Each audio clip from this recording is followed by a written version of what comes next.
What's up, everybody? I'm James. Welcome to Mechanical Mayhem, and this is part 9 of the Mechwarrior 5 Clans story-driven campaign playthrough, where we have just finished scattering Valsec's pirate forces, those freeborn pirates scum to the winds, and now we are in Draconis Combine space proper, initiating the attack on the inner sphere as the invasion begins in earnest. All clan forces across all the clans are attacking multiple different systems at the same time, initiating a you know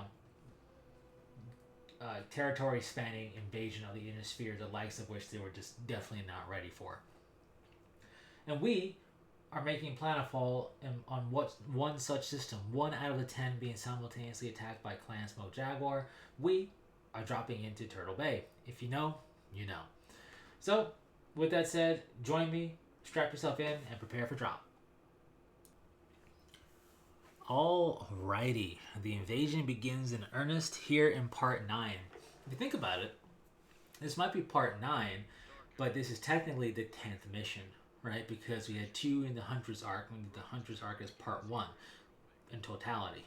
So that's 2 missions there, plus we have part 2, 3, 4, 5, 6, 7, 8. And then we have part 1, which has 2. So yeah, we should be, if my math thing is mathinating, on the 10th mission, and the invasion is starting for reals this time on the 10th mission, really. Santander was a nice place to take over as a refit and resupply location for logistics. And as mentioned in the prior episode with the cutscenes, Clan Smoke Jaguar is invading 10 systems simultaneously. Here, Turtle Bay against the 14th Legion of Vega is one of the 10 systems being attacked. It's important to keep that in mind because I think being the player, we get so kind of tunnel vision, laser focus on what we're doing in a grand scope like this that it can be easy to kind of forget that no, we're conquering other worlds at the same time. Everything isn't just on this one planet. It's in fact quite dispersed.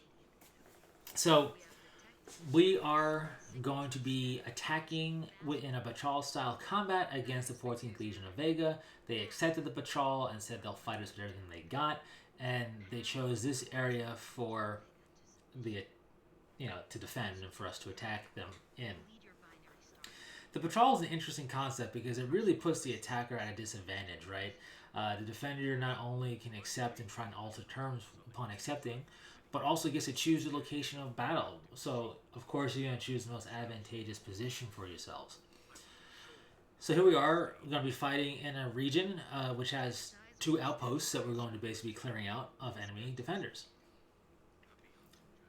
I would call it a beachhead, but we're not necessarily going to strictly be landing here and doing stuff with like supplies and whatnot. It's more so we're just crushing in a battle zone, but we're going to fight it in a very beachhead style getting in there, right? Because we are going to be the tip of the spear, as it were, in this particular mission. We're going to have aerospace support in the form of Jagatai, and we're going to have Galaxy Commander Perez's own star on site beyond what we're doing to keep reinforcements from entering the battlefield. So it's going to be quite a sturdy fight, to be sure. Now, with that said, I enjoy missions like this. It feels more organic and lived in as a setting because we're not going to be just alone doing things against the force. That's fine. I have nothing against that. But whenever we get to fight alongside an allied star or have something going on in the background that's going to affect the mission for us, I really enjoy when that happens. So these missions tend to be up there for me as some of the ones that I have the most fun with. I have fun with all of them, but I really enjoy when we get to be teamed up and just crushing things as a unit, right? Because we are not a mercenary, alone doing our own thing, lone wolf style. We are part of a whole military group, part of a clan, right? Part of Beta Galaxy in 362nd. So it's fun when you get to experience missions where it's like, yeah, no, you're a part of something much bigger than your star, and here you go. And I'm like, that's really cool. So we're just prepping, right? Your typical thing you're going to do in between missions, you're going to prep. And after the prep is done, which is nearly there, we shall commence the mission. So what we have to remember is that this is the start proper of the invasion beginning for us, but 9 other systems are being attacked as well. So we're in the drop deck. We're going to fight off the defenders of the Draconis Combine in the form of the 14th Legion of Vega. And right off the bat, it's going to have a very different feel than dealing with the Pirate Scum on Santander. And I also enjoy that as well. The Draconis Combine are a pretty stout force, all things considered. They have a lot of mech capability at their disposal. And they do have the code of Bushido as it kind of has evolved it to be in the Battletech setting. So we can't necessarily expect them to budge as easily as some other forces and some other factions. It doesn't mean that they're going to fight full on like clans will fight. They're still going to have tactics that would be considered a little underhanded or whatever else, because Intersphere overall, that's to them that's just normal fighting. And for the clans, they would much rather things be more ritualistic. But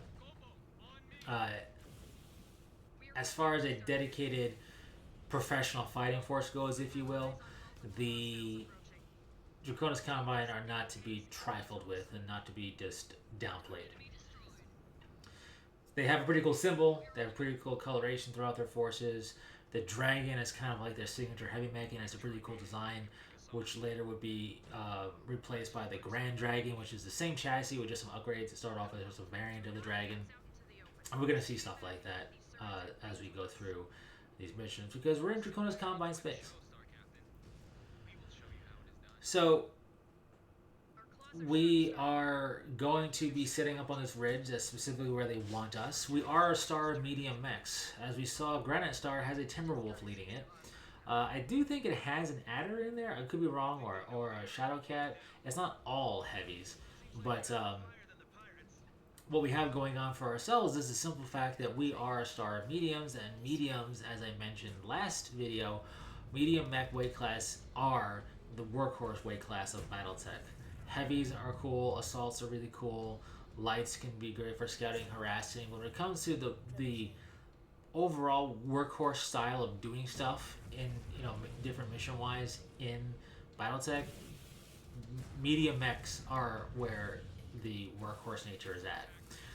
So the champion is a heavy mech. As you can see, we are getting some real tonnage thrown our way. We were told to hold on this ridge is, and whenever you see this little shield symbol on the ground where your star is, that's basically them defending a target or defending an area, and they won't move from there.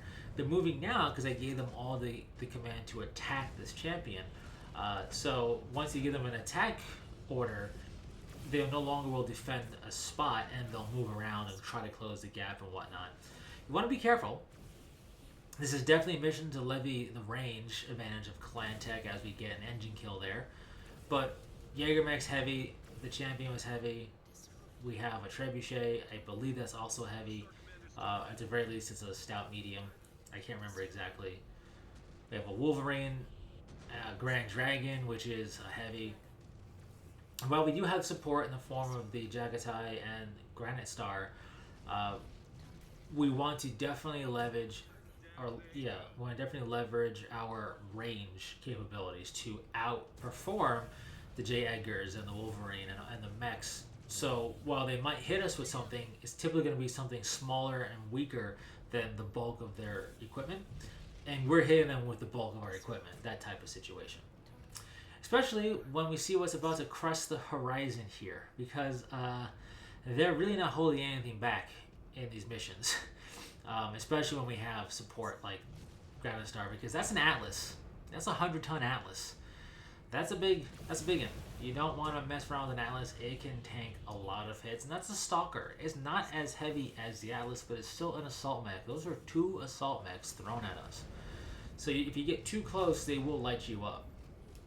But we're going to levy our range still, and we're going to be able to whittle them down with our range advantage, because while those two mechs definitely outweigh any one of ours, and weigh nearly as much as our entire star, when we put the entire star against each of them piecemeal, we are going to take them apart. But it's not going to be just a case of everybody fires on it and the Atlas goes down. This thing is going to tank hits, as you're going to see. No slouch at all. So definitely don't underestimate one of the heaviest mechs in the game. So with that said, we blew off one of his arms, which is like a signature thing. The Atlas is always, not always, but a lot of artwork depicts the Atlas without an arm, or with an arm missing. We took out that Atlas. It's a combination of Granite Star, I believe, and our star hitting it, and now we have the Stalker, which is going to go down a bit faster because it is a lighter assault mech.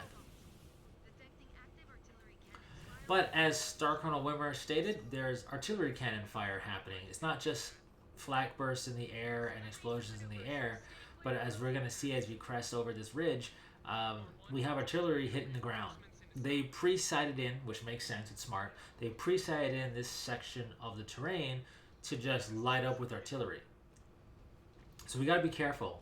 Thankfully, the game does put these little red circles on the ground a couple seconds before the artillery hits, but you're not going to just be able to zip out of the way should you find yourself about to step into one. It's going to be hard to avoid sometimes. You want to do your best to avoid, but when they put turrets and light mechs attacking us while doing this, you gotta blend serpentine movements as well as attacking things so they don't get too close and riddle you with fire.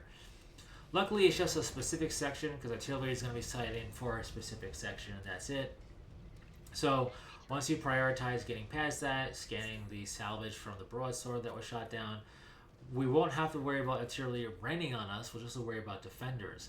Now this is the outskirts, right? This is the outskirts of their artillery emplacements, kind of like a advanced outpost, if you will, and therefore it's not really defended super heavily because, well, we just destroyed everything that would have been here because they attacked us with it. As such, we have locusts and other light mechs defending this area because theoretically enemy shouldn't be here, but, well, we survived their attack and we survived the artillery onslaught, and now we're here, so that's not good for them. But it's not the end of the world either. Of course, strategically they plan for this, which is why they don't have everything up here. So what I'm doing is I was looking for another light mech. I didn't realize when I targeted the mech and it immediately went away that it went away because we destroyed everything on it and not because the radar wasn't able to pick it up anymore. So here we have the humble urban mech. It's a light mech. It has decent firepower and it's a pretty good defensive idea, but we're a star of medium mechs. It's outclassed for sure. So we're going to take out some of the artillery here and then move on, because we have bigger fish to fry, but that fish is also in the air, so we have to watch out for aircraft, watch out for ground vehicles, and of course mechs. A very different feel, right, from Santander, where Santander was trying to hunt down a pirate force that went to ground to try and flee. Here we are fighting hardened defenders that are refusing to give ground, really, or at least not wanting to give any ground. So it's a very different overall kind of vibe, you could say, of what's going down mission-wise, and I appreciate that, and I welcome it. Also, this planet is really well taken care of by the developers in terms of designing the terrain and the skybox and everything. It's a planet with rings, so we saw the rings in the skybox. It's a very different biome from the desert planet Santander. I just really enjoy how different it is from Santander, and both of that is different from what we saw in Huntress, right? The jungles of Huntress. So I enjoyed the diversity there in just those three worlds overall. We already destroyed all of the towers, but if you're fast and you want to get up here, you could hack the tower control network and have those towers on your side. But chances are, unless you're really outpacing Granite Star, and you're really specifically going a certain way, you're gonna blow up those turrets. They're just too easy to take out. So what we have going on now is just a good old-fashioned slugfest. The Galaxy Commander is engaged with the reserve forces to keep them from coming here. We're gonna get some more salvage components scanned, and we're gonna now work on this Hunchback because things are getting more potent when in terms of being thrown against us. We have a catapult, we have a Hunchback. We had all this stuff in terms of tonnage and numbers thrown at us prior to this moment, so we're not fresh and we're facing fresh mechs. That's part of the difficulty, you could say. And oh, that's an engine kill that I almost walked into when a fusion engine detonated. That would have damaged my mech a bit. But as far as this goes, the best thing I could say about this game is that while difficulty is not something a lot of people would associate this game with who have played it, in terms of if you're a Battletech aficionado, you're not going to find this to be like the hardest thing ever, especially if you're using custom mechs. The difficulty, the challenge will come in on the higher difficulties using stock loadouts for sure, not because stock loadouts are bad, but because we can make so much more efficiently min-max loadouts. But in any case, the difficulty isn't really in what we're facing, but rather in the ways of how we tend to face it in these missions. I'm not going to say it's a walk in the park, and if you're newer to Battletech and Mechwarrior games, you can find some difficulty here, and there's nothing wrong with that. But we're facing all this stuff after facing all the stuff we faced, and we're going to have more to face after facing all this stuff. You know what I mean? It's a real slugfest. And to be fair, it's not like this is a brand new concept for Mechwarrior. It's just kind of par for the course. But they really kind of up the ante because we have clan tech. We're part of a whole unit. We're not just a small mercenary outfit on our own or anything of that regard. So as a result, we can have pretty good support on our side, and therefore the defenders that we are attacking can definitely have waves of stuff defending it. It makes for a fun setup, to be sure, because it's not just as simple as storm the castle, destroy the defenders, and you're done. It's more so wear down the defenders and go storm that castle, and then take out the stuff trying to wrest it from your hands immediately after you take it, type of situation. Anyways, we are just getting more salvage components scanned, and we're also going to, I don't know if we saw it already in this mission or if we're going to see it, but you'll notice that it'll come up in scan mode as an ammo crate. Scanning that will reload by a certain percentage all the ammunition for your star. Now we're in a pure energy loadout, but some of our star mates utilize ammunition. And while they have addressed the ammo economy a little bit in this game in their first big patch that they did, you're not going to have infinite ammo. So especially on longer, more protracted engagements, kind of like this one, but even longer than this, you're going to want to see where those ammo crates are. They usually have a little like bullet icon or whatever, so you know you're looking at ammo and not a salvage thing. Depending upon where you're at in the mission, you might want to hold off on scanning it, or you might want to scan it right away if you're not going to stay there. If you're going to immediately blow past it, then yeah, scan it. I don't think we encounter one now. We might have encountered it earlier. I'm not 100% certain. But that will just be a bit of like game magic and replenish ammunition for your star, which is always nice to have. In any case, Shadowhawk is a medium mech, and we've been facing ground forces, mechs of medium and heavy variety, and turrets, and here we are destroying the last of the artillery guns. With that said, it's not really caring about the big turret things there that I just shot at. It's these little guys, the ones with the target above them. Whatever the big one's doing, it's not important for the mission. In fact, I don't end up truly destroying it in here. In my expert playthrough that I am still doing on stream, where I use custom mechs and whatever else, I do destroy it, but it doesn't do anything. It's not a hidden achievement or anything like that. Don't forget, there is deep enough water around here to make use of if you need to really be able to bring the firepower.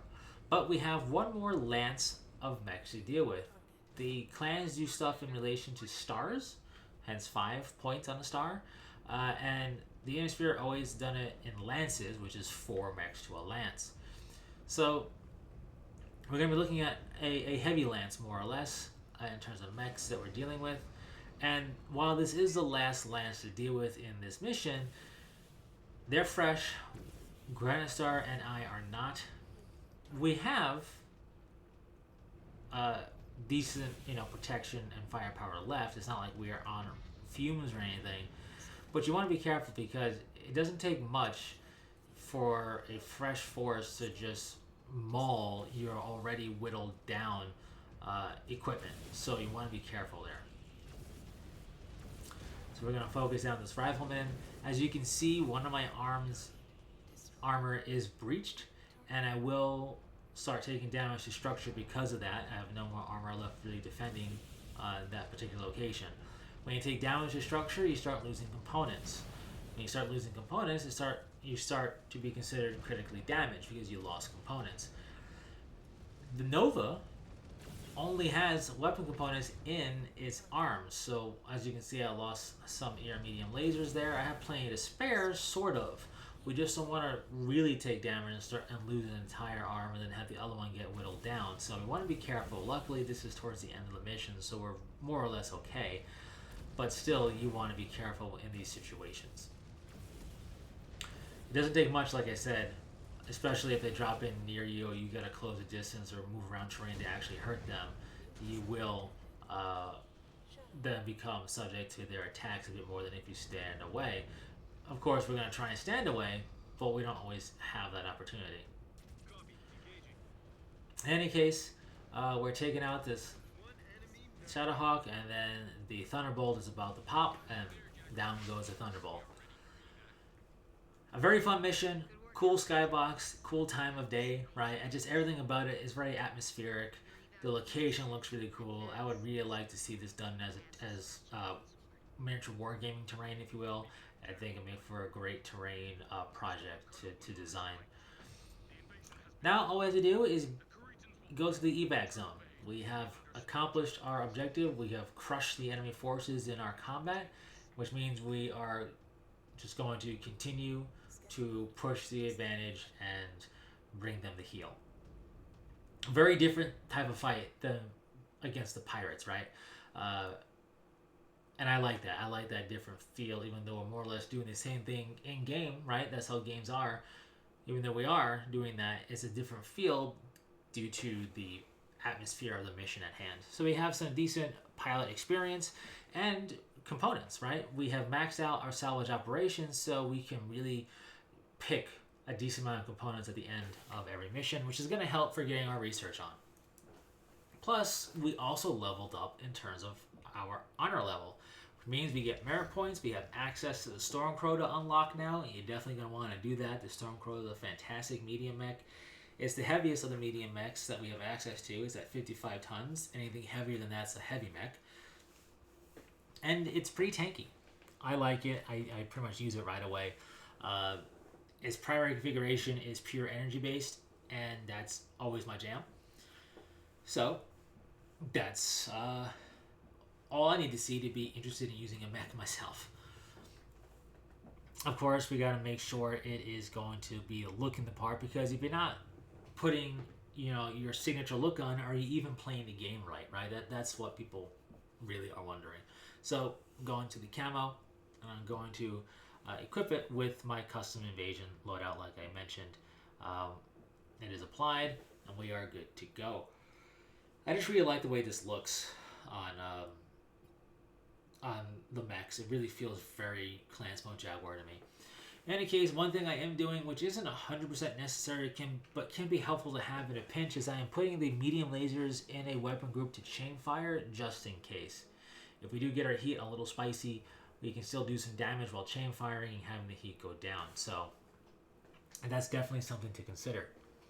In any case, what you think about that mission? Have you played it yet? Would you equip your star a bit differently? Let me know in the comments. I really enjoy missions like that. I really like all the missions here, to be honest with you, but some missions are definitely cut above the rest, and that's definitely one of them. So we are officially on Turtle Bay. As I said before, and I'll say it again, if you know the lore, you know this is an important planet lore-wise, and it's cool that we get to experience it in the game. I definitely appreciate that. I would have liked, personally, this is a nitpick, nothing against it, but I would have liked more than just fleshing out the lore we know, but establishing some new stuff as well outside of our star, obviously. Maybe like a whole hitherto unnamed world that we just absolutely crush or something would have been pretty cool too. But hey, you know, we'll see what happens with DLC if we stick with Clans Mode Jaguar or whatever else, because there's always going to be DLC for sure. In any case, we are just looking at our research, you know, checking out our pilots and whatnot, and this is what you're going to do, particularly in between missions when you level up, right? Because we have merit points to spend, and we will. So you're going to be getting your research on, deciding how you want to spend these merit points, and then, you know, double checking your pilot's experience. You're going to do all this stuff to get ready and prep to attack the next mission. So that's what's going on here. But yeah, let me know in the comment section your thoughts of the MechWarrior 5 Clans campaign thus far, or if you've played it, how you've enjoyed your experience playing it and whatnot. Are you an Innersphere fan or a clan fan? And whichever one you are more of a fan of, what's your favorite faction? Let me know in the comments. So yeah, 10 missions in and the invasion begins in earnest. Kind of cool. Pretty crazy. Very cinematic, story driven of a game, which I always appreciate. So, not much else left to it for this part. Just going to wrap up some merit point expenditure and get ready for the next one. So, consider subscribing. If you made it this far, I definitely appreciate you taking the time out of your day to check out this playlist and this particular episode and any other episode or videos you might watch. I'm starting to put up Mech Lab stuff, which are builds, and I will be also having Mech Bay, which is going to be going over lore of mechs. The Mech Bay will handle the lore side of things, and the Mech Lab will handle custom builds for games. So, with that said, don't forget to save. You got to save manually or else you might lose some progress. And thanks so much for stopping by. Until next time, take care.